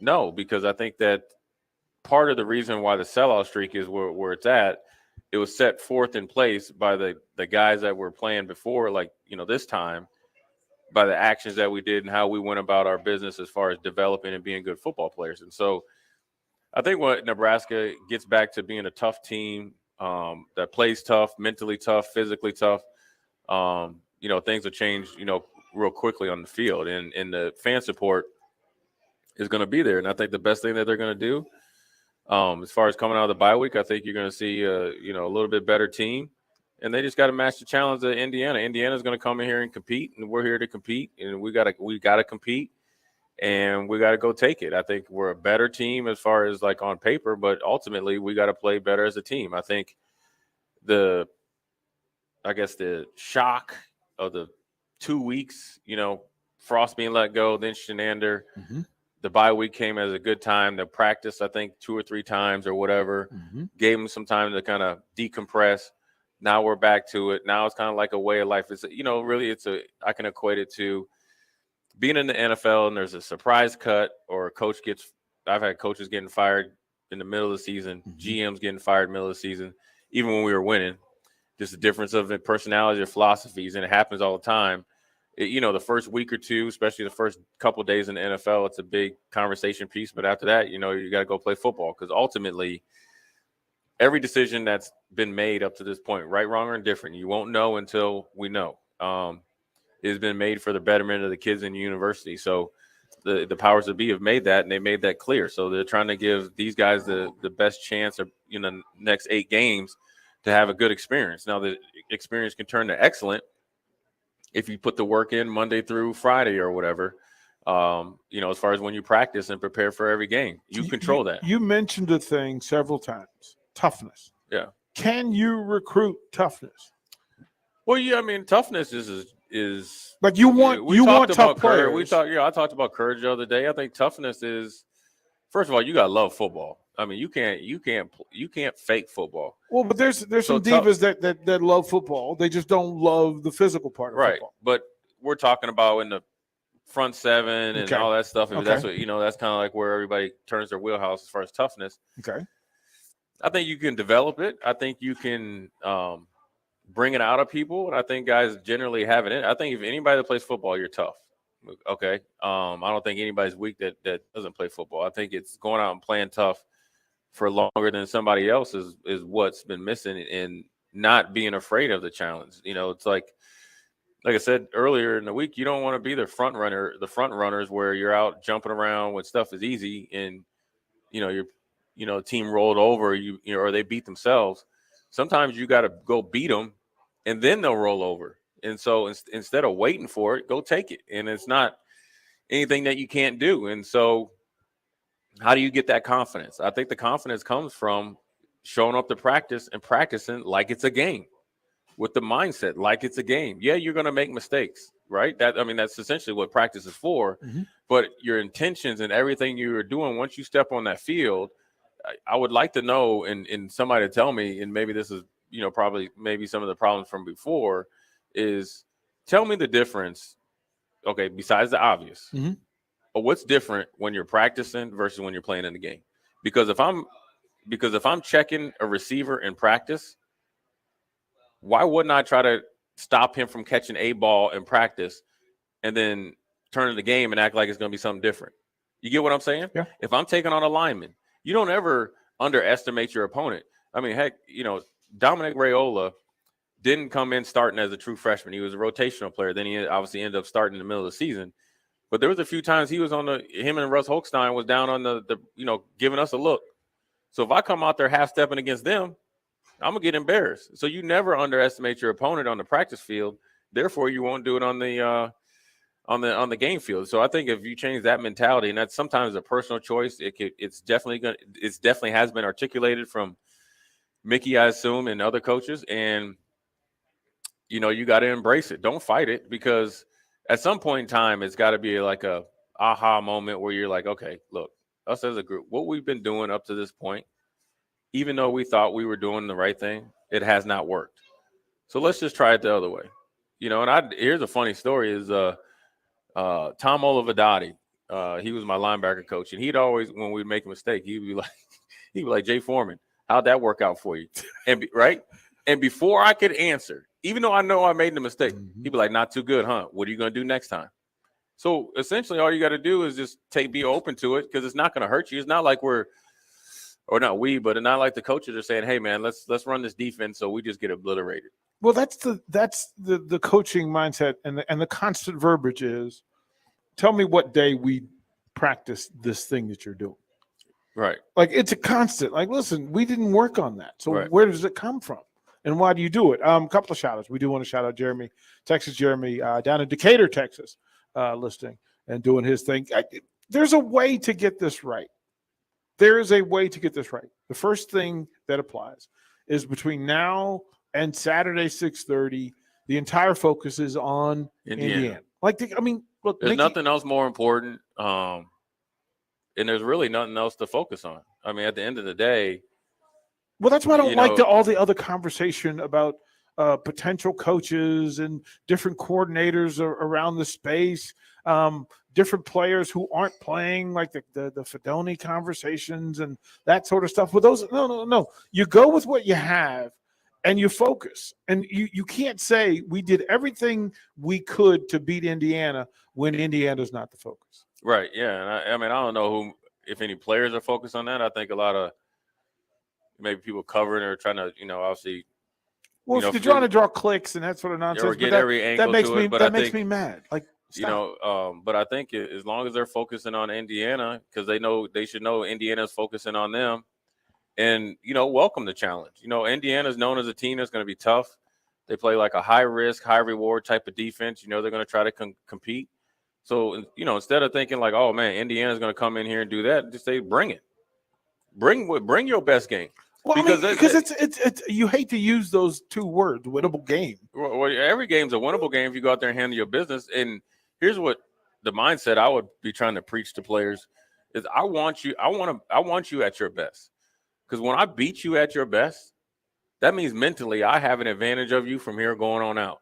I don't, because if you get on the, it's like if you get on the bus and there's like 3 calls that were factual wrong, and say you had like 6 fumbles or something like that, and you essentially beat yourself, that's different than saying, we played pretty good, but those boys are good, man. Like that Nebraska team, they beat us, man. They straight up, they just beat us. And so, you gotta, you're nicer than I am. What do you mean? Because I don't care whether you're at your best or not. My job is to win. No, that's not. No, you're missing my point. Yeah. I love the big games. I like the competition. Yeah. But I'm thinking about it differently. You bring me your best and I still dominate you. That means I stepped right on your throat and you can't breathe no more. Yeah. Right. So I don't want no excuses. So when you see me, if I'm Nebraska walking down the hallway and we beat Indiana at their best, Indiana's moving out the way. And you can look them dead square in the eye. Exactly. And keep it moving. Well, and I think that's the big opportunity, right? That we know offensively Indiana has some things that will create duress and friction on if you Saturday let it. night. But I think their concepts are very, I wouldn't say easy to kind of, here's what people need to understand. I always talk about the Buffalo Bills because we're watching them out here on TV, is that when a team throws that many times, there's not, if the team, say Buffalo threw it 60 times, they didn't run 60 plays. Right. Generally you're going to get 6 to 8 running plays dressed up in a different way. And at the most 10 to 12 passing plays, along with a couple, expect 1 or 2 trick shots that's going to test your principles, and then the screen game. So you got to see what they do well and see who they're trying to get the ball to, and then focus in on that. So they're Nebraska needs to be tied into when the guy's in motion versus short and long motion, whether it's across the line of scrimmage or they got 3 receivers to the boundary. The guy moving generally is going to get the ball, right? Because conceptually, the widest guy, when the ball's on, say, the left hash, right, or even closer to the boundary, the widest guy on the right side essentially is eliminated from the route because that's a long throw. That's a long throw. Tough throw. So that doesn't mean you don't guard him, because if you don't guard him, they're going to be able to throw the bomb. But at the end of the day, when you're starting to play defense and start to understand concepts, then Sean Callahan was talked about, like, the communication gets a little bit faster. Then you start to play faster. Then you can start playing together. And I think once they start to get that and really invest themselves into it, then you'll see it. Because, really, to be honest with you, when you really believe in something and you really put your heart into it, you're not looking for any excuses, because you feel so personally obligated to it. You're going to figure it out.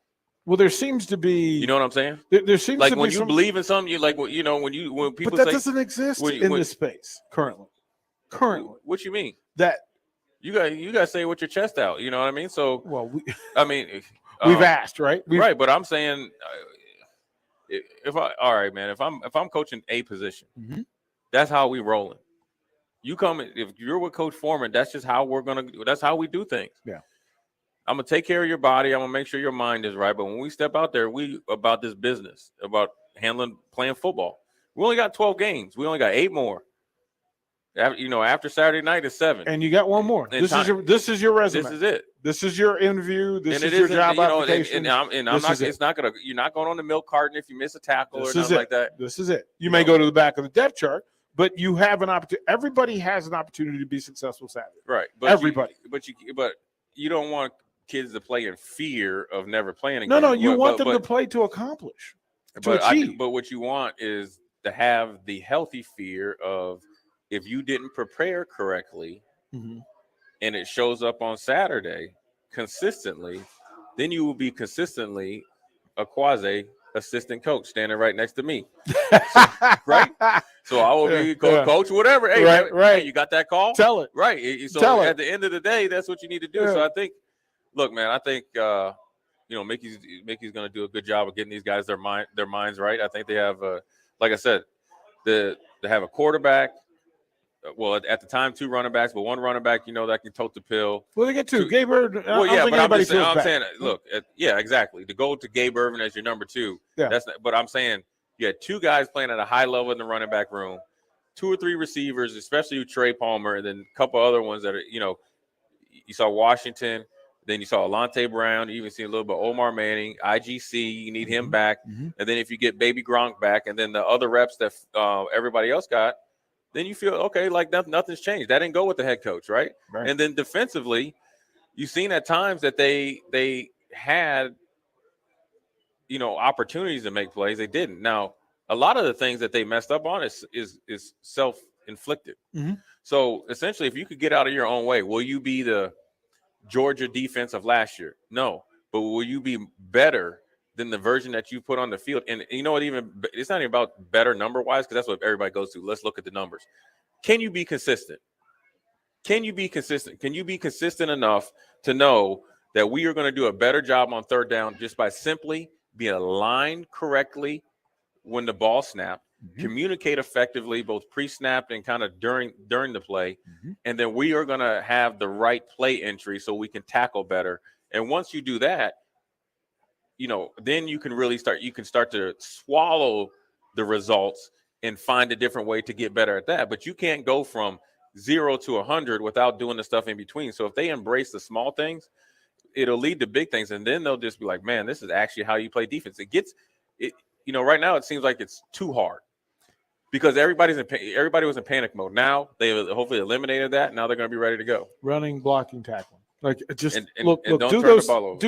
Do that, and then we can somebody just go down there and knock somebody's head smooth off. Well, it's Indiana, for goodness sake. Just run down there on kickoff. All right. Even if it goes through the end zone, just blow somebody up out the frame.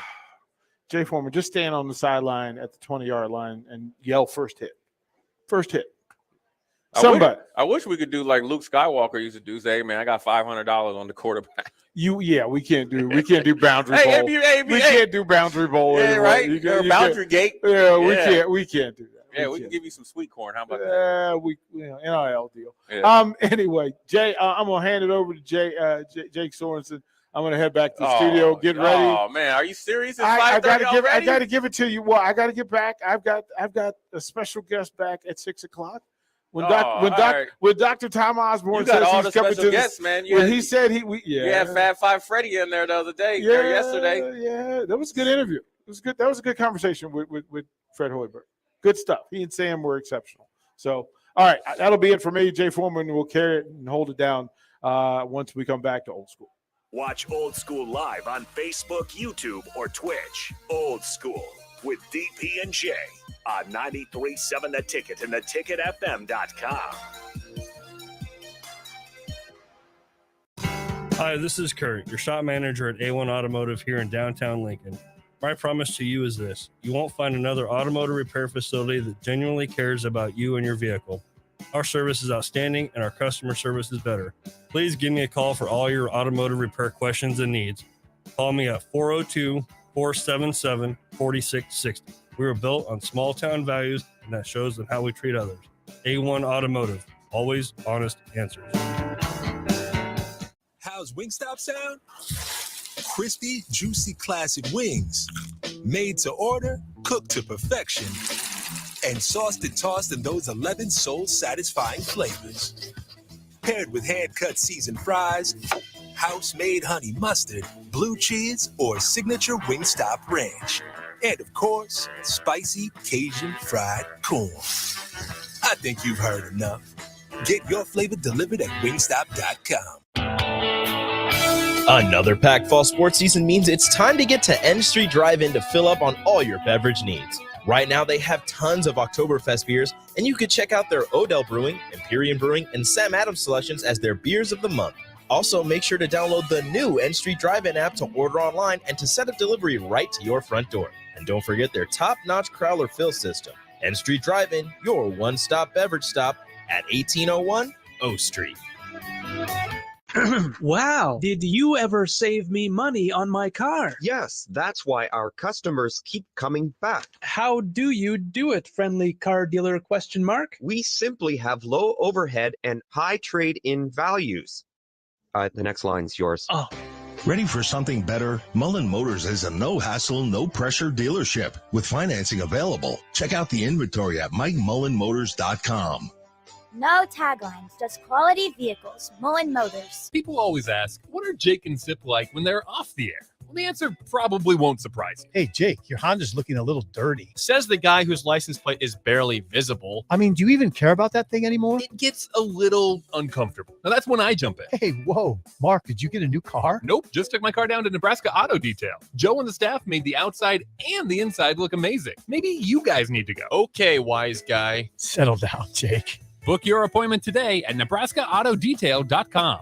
Rashawn Jackson here for Bauer Infrastructure, a veteran-owned local company proudly serving Lincoln, Lancaster County, and the surrounding areas. Bauer provides quality work at an affordable price, and they're growing rapidly. If you want to experience a career with a fast-paced, family-friendly environment, visit BauerInfrastructure.com. They have top-of-the-line benefits, year-round work, even through the winter. Bauer, usher in the new era of infrastructure to an area near you. And as always, go Big Red. Tune in to the Teammates Mentoring Hour each Wednesday from 6 to 7 p.m. on 93.7 The Ticket. Hear stories from the program started by Tom and Nancy Osborne and how it's changed mentors and mentees' lives and how you can be involved. The Teammates Mentoring Hour, Wednesday nights from 6 to 7 o'clock on 93.7 The Ticket and theticketfm.com. Working at Continental in Lincoln isn't a job, it's a career. And right now, they've raised wages again and they're hiring for production operators at $22.58 per hour. And other select jobs starting at $24.28 per hour, with wages growing up to $30.30 per hour. Continental also has salaried jobs available and great benefits, plus medical and prescription costs at very low premiums. Dental, vision, and life insurance are offered at no premium cost to the associates. To learn more or to apply, go to continental-jobs.com with keyword Lincoln. Come work at Continental today. Start your Sundays off right with Jeff and Nicole Essink on Fitness Fanatics. Jeff and Nicole discuss health and wellness, how to achieve fitness goals, and more through the life of gym owners and gym goers. It's Fitness Fanatics from 9 to 11 a.m. on Sundays on 93.7 The Ticket and theticketfm.com. In every office, there's two types of people. There are those who bring in bagels and those who eat the bagels that someone else brought in. Everybody likes the first person. Be that first person. Weekday mornings at 7:30, you have a chance to win a business box of bagels from Bagels & Joe. All you have to do is shut up, Sipple. 2 questions for you, 2 for Sip. Win and the bagels are yours. Lose, well, you don't want to lose. You lost Monday, you lost Wednesday, you're a loser. Shut up, Sipple. Weekday mornings at 7:30, brought to you by Bagels & Joe. Get a lot of advice about self-care these days, but one of the most important self-care steps we can take is making sure we're financially secure later in life. For small steps you can take to save for retirement, visit WeSaySaveIt.org. A message from AARP and the Ad Council. Old School with DP and J on 93.7 The Ticket and theticketfm.com.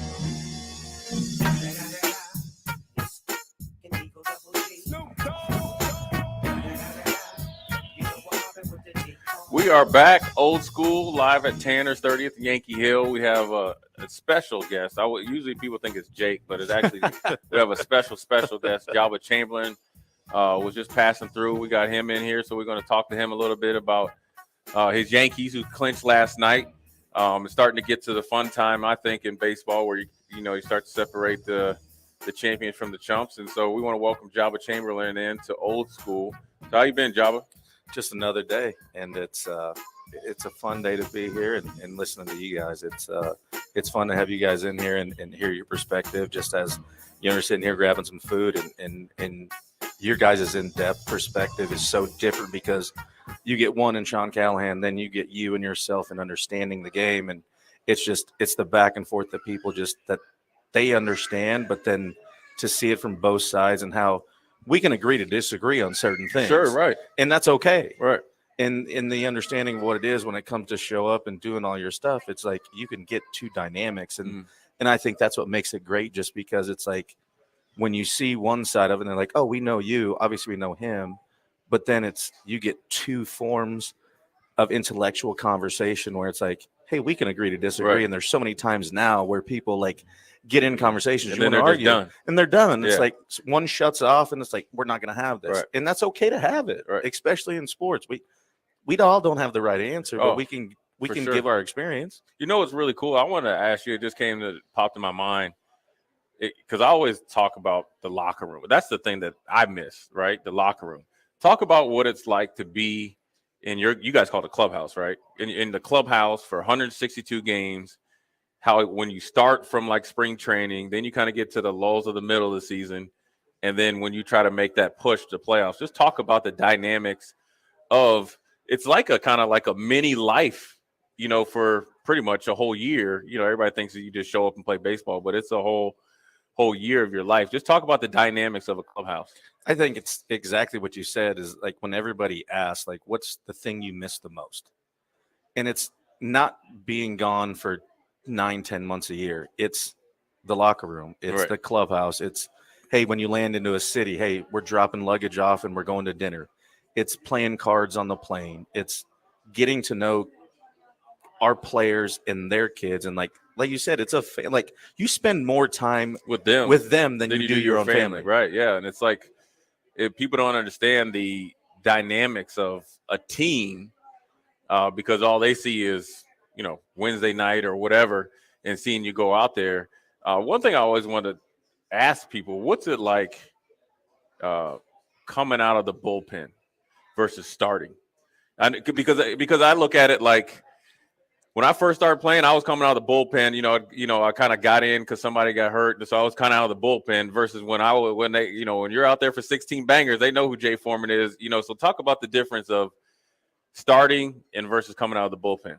I think it's a mentality thing, and I listened to you guys earlier in the aspect of like when you have the mentality of certain aspects. It's so different from being in the bullpen because you have that effect that you can help every day. And then that part plays two sides of your brain. You're like, okay, well, you know what? Short-term memory. If I give up one here, I get a chance tomorrow.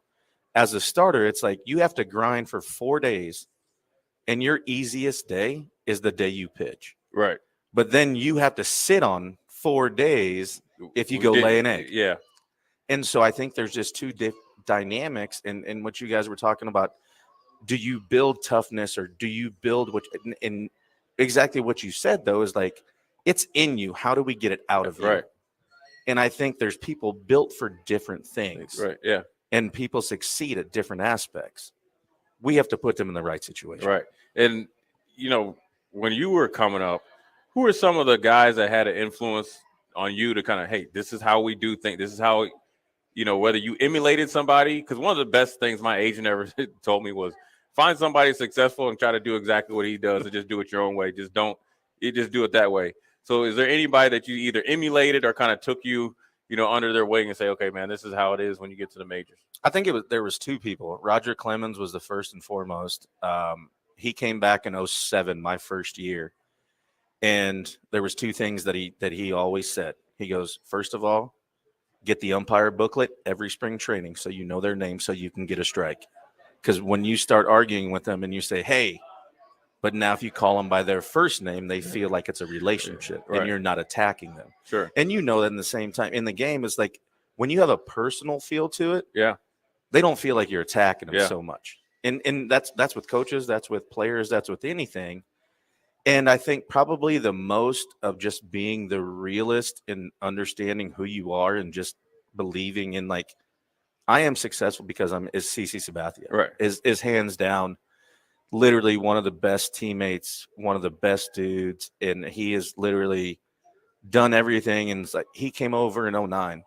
What he did in 2008 as a free agent, knowing what he had on the line, then going and getting traded from Cleveland to Milwaukee and doing what he did there on 3 days rest when his agent was telling us, don't do it because you're going to cost yourself. Right.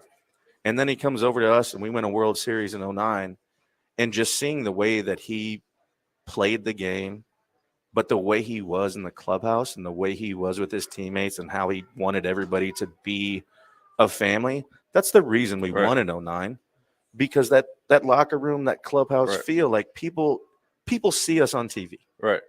But they don't understand that 3-4 hours that you see on TV. Right. There was a lot of grind that went goes into it. Yep. Talk about the rivalry between the Red Sox and the Yankees. First, is it real? And then talk about what it's like to play in one of those games, both home and away, with a lot on the line.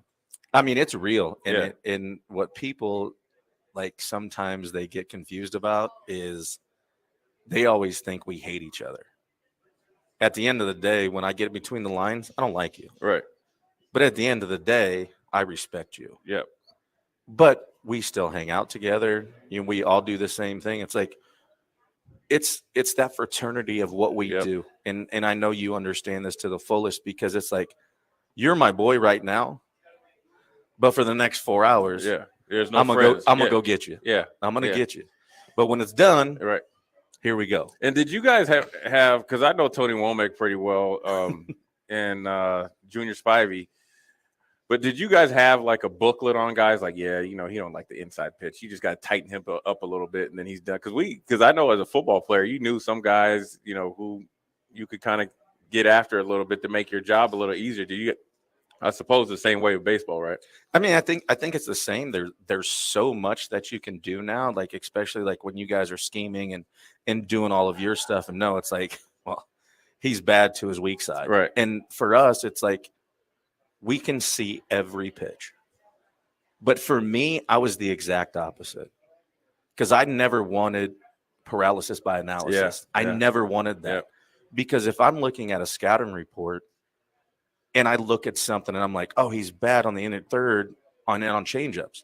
Changeups is my worst pitch. So why would I go to my worst pitch? And now I'm overthinking. It's like, no, throw it, because he's terrible at it. And I'm like, no, I'm going to go with what's best. So I always stayed away from it. And I know there's so much analytical that goes around in the game now, where you have two different sides of the fence in coaching staffs and personnel, and everybody in the front office is an MIT guy or one of those. But there's still the aspect of the game we still have to go out and grind, right? And I think there needs to be more of that, right? Yeah, I was just about to ask you about, because you see analytics, obviously really, with the Moneyball thing, and then it's in the NBA now, and it's starting to come into the NFL now. When people ask me about it, like the human element supersedes all that. Is that your feeling on it? For me, it's like you said earlier, it's like everybody has it in them. How do we get it out of them? Right. And I think people overlook it because, oh, he's this height, he runs this, he does this. But at the same time, he can do that in a combine, or he can do that in a pro day, or he can do that at a camp. Mm-hmm. I mean, my son's got a camp on Sunday, and it's like, he may go ball out, but might go hit 150 in the baseball season. That don't matter. Yeah. So I think there's two aspects of it. I think analyticals plays a part of it in what you can do. But at the end of the day, there's been so many people that you've played with and against. You're like, if you ever saw him just walking on the street or go to he got no chance. And next thing you know, he's an MVP and he's won 2 Super Bowls. And you're like, well, it supersedes exactly, because when you show up nobody can say anything. Yeah. What's it like for Aaron Judge right now? Obviously going through the process of trying to make history in the Yankees, which is, I think it's a little bit different than, making history for the Marlins or something like that. What's it like for Aaron Judge to go through that process in New York for the Yankees with this, the storied history of the Yankee, obviously franchise? I think it's something that he's embraced because of what he's done. Obviously, he bet on himself turning down the contract, which I 100% agree with. But I think it's going to be a little bit easier, and he has 9 games left, and now they've already clinched. So now that's a little bit weight off his back. It'll be interesting if he wants to play. Going through some stuff today, he literally told Boone that he wants to play today. And, listening to shows and all the other stuff, everybody's like, give him 2 days off and then let him break the record at home. I agree and disagree in that aspect because when you do something with the Yankees, it's storied. It's history anyway. It's different. I mean, it's the reason why I'm still talked about to this day. I got to the big leagues with the Yankees faster than anybody ever has in the organization. Right. But when you do something special, it is magnified 10 I mean, times. Literally every network is tuning in when he has an at-bat. And I think he gets there? 100%. He's got 9 games left. This is his longest homeless drought streak since August, and that was 11 games, and he's gone 7 right now. But I think for him, he needs a reset day where just to chill, hang out. We know what's online, but hey, the end goal, and Torrey Hunter told me something. He goes, Torrey Hunter, I made $150 million in this game. I never won a World Series. I would trade everything for that. Wow. And he's going to go make $400 million next year. He's going to have all these accolades. But when you play a game, there is nothing like getting to the pinnacle. Yeah. I always tell people that I wish for these Nebraska players to win one big game where either you beat a like opponent or opponent you're not supposed to. That euphoria in a locker room or clubhouse is something different. I was able to win 3 national championships, but for them just to win a big game will change how they approach everything else. And talk a little bit, we got 1 more minute. Talk about the difference of before you won the World Series and then after, in how either change your mindset or how you approach it day to day, because it's different being the hunter versus the hunted. I don't think it's that. I think it's exactly what you said. As soon as you get that feeling, right, you understand what it is. Yeah. And I think at this point, they are trying to understand how to win and not to lose. Right. Not how to win and not lose. Right.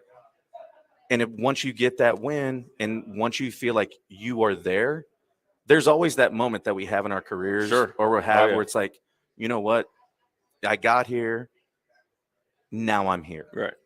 And you have to prove it every day, but you have that feeling. And I think exactly what you said, once we get that win and they understand it, and then now collectively have that feeling together, because you got individuals that understand it. Sure.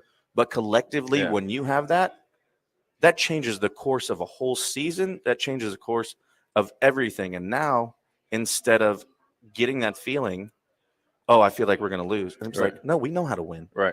Now we're not afraid to lose. Exactly. And that's a distinct, you can't put anything like tangible on it. It's just something that you got to kind of go through. And Nebraska's been going through that process, it seems like forever, for me at least. But we're going to go into break. I want to thank Jabba for being on. We got Jake coming in. We got to hear about the Dolphins. And but we'll be back in about 5 minutes to end old school out here at Tanner's at 30th and Yankee Hill. You're listening to Old School with DP and J. Download the mobile app and listen wherever you are on 93.7 The Ticket and theticketfm.com. If you need to sell equipment and trucks, Ritchie Brothers' new Lincoln Satellite Yard lets you free up space at your property and get local access to all Ritchie Brothers auctions. Drop your equipment off and sell it online at any Ritchie Brothers auction, Iron Planet, or via Marketplace E. The yard is at 8801 US 6 Lincoln. It's secure and makes for easy in-person buyer inspections and pickup. Take advantage of this yard to sell at Ritchie Brothers' Great Plains Regional Auction, September 15th and 16th. For details, visit rbauction.com/Lincoln. Need to send a message? Send it with cake. Congratulations. Here's a congratulations chocolate rum cake from Beatrice Bakery. Thank you. Say thank you with an amaretto cake. I'm sorry that I accidentally hit your mailbox with my car as I was backing out of the driveway and then continued right into your prized petunias. You say that with a lemon drop cake. Everybody knows that. Beatrice Bakery in downtown Beatrice or online at beatricebakery.com. Here to help you say whatever it is you need to say. Welcome to our world of yum. Another packed fall sports season means it's time to get to N Street Drive-In to fill up on all your beverage needs. Right now, they have tons of Oktoberfest beers, and you can check out their Odell Brewing, Imperium Brewing, and Sam Adams selections as their beers of the month. Also, make sure to download the new N Street Drive-In app to order online and to set up delivery right to your front door. And don't forget their top-notch crowler fill system. N Street Drive-In, your one-stop beverage stop at 1801 O Street. Start your Sundays off right with Jeff and Nicole Essink on Fitness Fanatics. Jeff and Nicole discuss health and wellness, how to achieve fitness goals, and more through the life of gym owners and gym goers. It's Fitness Fanatics from 9 to 11 a.m. on Sundays on 93.7 The Ticket and theticketfm.com. Tune in to the Teammates Mentoring Hour each Wednesday from 6 to 7 p.m. on 93.7 The Ticket. Hear stories from the program started by Tom and Nancy Osborne and how it's changed mentors and mentees' lives and how you can be involved. The Teammates Mentoring Hour, Wednesday nights from 6 to 7 o'clock on 93.7 The Ticket and theticketfm.com. Time to replace your heating and air? Get utility rebates and big discounts from Bryant. Call 467-1111 or go to BryantLincoln.com. Bryant Air Conditioning and Heating. Hi, Sean Callahan here for Koppel Chevrolet GMC, and things are cooking in Louisville. Right now, our pre-owned sales are off the charts, and we have loaded up the lots full of inventory. We've got a great supply of Sierras, Silverados, Tahoes, Yukons, and crossovers. Plus, we've got a great supply of back-to-school cars just in time for the big day. Don't forget about all of those new 2022 and 2023 units arriving every day as well. So please take that short, money-saving drive down 144th Street or shop online at koppelcars.com. You'll be glad you did. Rico here with HIS Auto Care at 70th and Van Dorn, letting you know HIS is a great place to bring your vehicle for service. With superior service, bumper to bumper, we'll treat your vehicle like it's your mother's. Doesn't get any better than that. So call 402-488-8934 and HIS Auto will make you glad you did. 5% off, mention this ad, and for sure your mother will be proud you called. 402-488-8934, HIS Auto Care, 70th and Van Dorn. God bless you. Mary Ellen's Food for the Soul. It's soul food right here in Lincoln. Ribs, wings, catfish, coleslaw, cornbread, grits. I mean, I'd say it's food like your grandma used to make, but my grandma never made food like that. If you haven't already, you've got to give it a try. Check out their location across from South Point at 27th and Pine Lake, or find their food truck at events all over town, or visit them online at maryellens.com to see the full menu. Mary Ellen's Food for the Soul. Let them fix you a plate.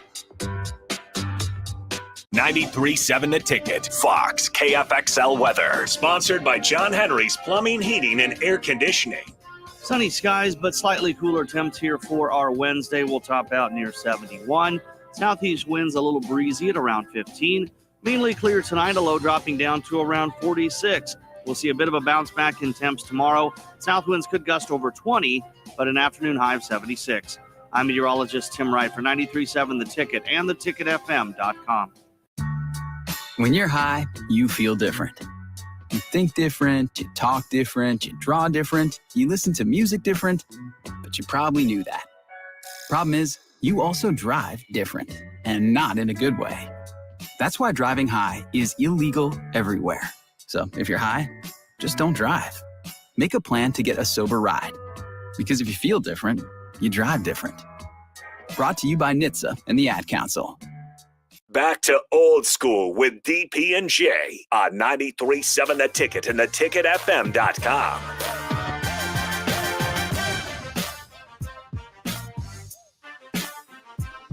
We are back out here in Tanner's. Jake doesn't want his love for the Dolphins, so I love that. I love that immensely. Jake is late to the party, like always, like any Dolphin fan would be, because they don't know how to deal with success. So we got Jabba in here for the last two. Oh, here he comes. Here he comes. We're going to hear something. Yeah, he's going to help us with the drawing. We can let Jabba pull it for the Grant Wistrom jersey. So you still have. Sorry, I'm over here celebrating the Dolphins 3-0 starting. Apologies, Jay. Yeah, that's like the Marlins starting 10-2, and then they end up, 75 and 107. Let's have this conversation with Jake when it's like week 60. Yeah. Oh, we'll be in the playoffs. We're about to be the 1 seed probably, Java. What are you talking about? Hey, I'd like your the confidence. Ultimate optimist, Java. We got a good coach, man. You have to. McDaniel, baby. You have to. He's breeding confidence in Miami. Right. Everybody's looking on me for this one right here. If you're in the house, we're about to give away the Grant Wistrom signed jersey. Java has got the name. Ken Hunt. Ken Hunt over there. There he is. There we go. Give it to him. Congrats, Ken Hunt. As he puts a chip in his mouth. That's what I'm saying. Ken Hunt came up big. I seen him over there all day, so he's been listening intently. Again, we have Jabba Chamberlain in the last few minutes of old school. Jabba, as a former Husker, in Nebraskan, what are your expectations? Because I always say, like, look, things that baseball players do, football, it's all transferable, right? How you win and go about it. I think within reason, it's all you got to prepare. If you want to pitch well, you got to prepare. So what are you looking forward to seeing Saturday night from our Huskers against Indiana? I think it's the objective of not only a plan, but executing a plan. Right. And we've heard it from everybody, and it's one of those things where, as somebody that grew up here and loves Nebraska through and through, like sitting in a clubhouse, you know how it goes. Yep. It's like everybody, Saturdays are great because you get to talk trash. Yeah, exactly. Yeah, I used to have my chest out when I was in the pros, boy, but now it's like, you get a lot of text messages. Literally that Saturday, you're like, oh, I'm definitely wearing a Nebraska shirt in the clubhouse, but then you'll see a Michigan shirt, Ohio State, whatever it was. But I think it's just execution of what it is, and I think they're doing a great job of trying to create a mentality of like, hey, this is done.